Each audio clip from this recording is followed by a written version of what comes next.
dispense with? Without objection.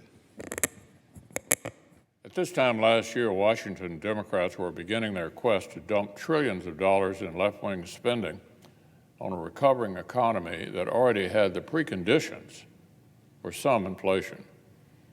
Everybody warned Democrats to pump the brakes. Just weeks earlier, Republicans had already supported a smaller, targeted bipartisan stimulus that had barely started to take effect. Even top liberal economists warned Democrats' agenda could spark massive inflation. The consequences for working families have been particularly harsh. Essential goods have played an outsized role in driving up prices overall. It's harder to put dinner on the table when eggs, meats, and fish are 12% more expensive. It's harder to fill up cars with gas that's 40% more expensive, and to heat a home with natural gas that's gone up 24%, or fuel oil that's gone up 47%.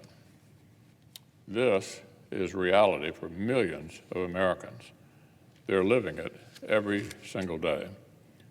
Yet the Biden administration seems less interested in trying to solve this problem than in trying to persuade families that the pain is actually just in their heads. One recent story reported that members of President Biden's team were, quote, seemingly mystified about why the American people weren't celebrating this economy. Well, if Washington Democrats spent 5 minutes talking to a middle-class family, I'm confident they would cease to be mystified.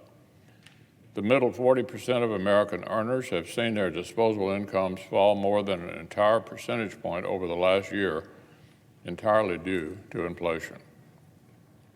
Any American who hasn't managed to secure an 8% pay raise in the last year has actually received a real pay cut, thanks to Democrats' inflation.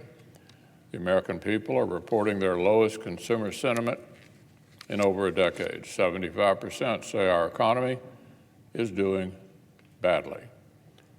Almost 80% expect inflation to get worse.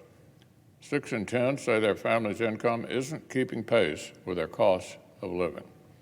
These are not statistics the White House can wave away. We are actually talking about human pain.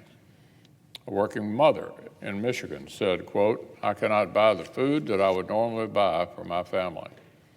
In Washington State, a single mom of 4 who also cares for her elderly parents says she's had to take favorite family foods like frozen pizza and wings and make them, quote, more of a treat than just a regular meal. This is where Democrats' policies have left working families.